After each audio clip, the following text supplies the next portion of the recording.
যৌথ বাহিনীর সন্ত্রাস বিরোধী অভিযান অপারেশন ডেভিল হান্টের বিষয়ে জানতে যাচ্ছি গাজীপুরে। সেখানে আছেন আমাদের senior correspondent apple Shahriar. Apple, operation devil hunt নিয়ে গাজীপুর পুলিশ কি কোনো ধরনের কোনো ব্রিফিং করেছেন কিনা আমাদের জানাবেন, আর কি তথ্য আপনার কাছে আছে ওখানকার সেটিও জানাবেন।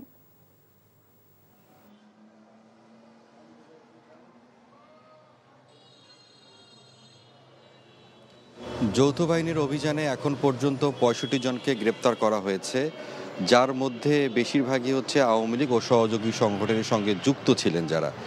আর বলে রাখি যে আপনি যেটি জানতে চাচ্ছেন যে ডেভিল হান্ট নামে যে সাঁড়াশি অভিযান পরিচালনা করা হচ্ছে সেটি কিন্তু এখনও অব্যাহত রয়েছে এবং সাবেক মুক্তিযুদ্ধ বিষয়ক মন্ত্রী মোজাম্মেল হকের বাসায় ছাত্রদের উপর হামলাকারীদের চিহ্নিত করা এবং তাদের গ্রেপ্তারের বিষয়ে যে ছাত্রদের যে তারা আলটিমেটাম দিয়ে রেখেছিল ২৪ ঘন্টার মধ্যে যাতে তাদেরকে গ্রেপ্তার করা হয়, আজও তারা বিভিন্ন জায়গায় বিক্ষোভ করছেন, মানববন্ধন করছেন এবং পুলিশের পক্ষ থেকে যেটি বলা হয়েছে যে ছাত্রদের পক্ষ থেকে একটি তালিকা দেওয়া হয়েছিল যে সেই ঘটনায় সরাসরি কারা জড়িত ছিল এবং নেপথ্যে কারা ছিল, সেই তালিকা থেকে ধরেও তারা কাজ করছেন এবং এই যে ৬৫ জনের আমি কথা বললাম যে গ্রেপ্তারের, এর মধ্যেও কিন্তু অন্তত ৭ জন রয়েছেন।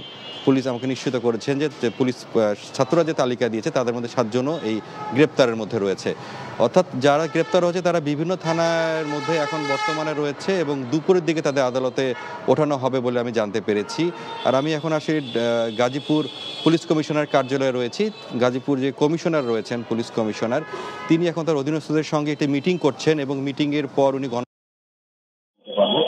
বলে রাখি যে ছাত্ররা কিন্তু একদম হার্ডলাইনে চলে গেছেন। তারা বলছেন যে গাজীপুরে এখনো নৈরাজ্য করার যে পায়তারা করা হচ্ছে বা বিশৃঙ্খলা করার যে পরিকল্পনা করা হচ্ছে, যাতে সাঁড়াশি অভিযান পরিচালনা করা হয়, নতুন করে যাতে যে বলা হচ্ছে তারা অভিযোগ করছেন যে আওয়ামী লীগের অনেকেই এখনো এই গাজীপুরে রয়েছেন এবং তারা সুপরিকল্পিতভাবে আসলে পরিস্থিতি ঘোলাটে করার চেষ্টা করছেন, বিভিন্নভাবে আসলে ছাত্রদের উপর হামলা করারও তারা পরিকল্পনা করছেন। বলে রাখি যে গতকাল সন্ধ্যাও কিন্তু এক ছাত্রের উপর গুলি করা হয়েছিল।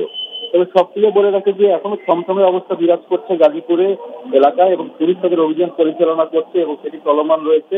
এবং সবচেয়ে যে থমথমে অবস্থা বিরাজ করছে গাজীপুরে এলাকায় এবং পুলিশ তাদের অভিযান পরিচালনা করছে এবং সেটি চলমান রয়েছে এবং সবশেষ যে তথ্য আমরা পরবর্তীতে জানিয়ে দেব দর্শকদের। আমরা জানছিলাম অপারেশন ডেভিল হান্ট নিয়ে সর্বশেষ খবর।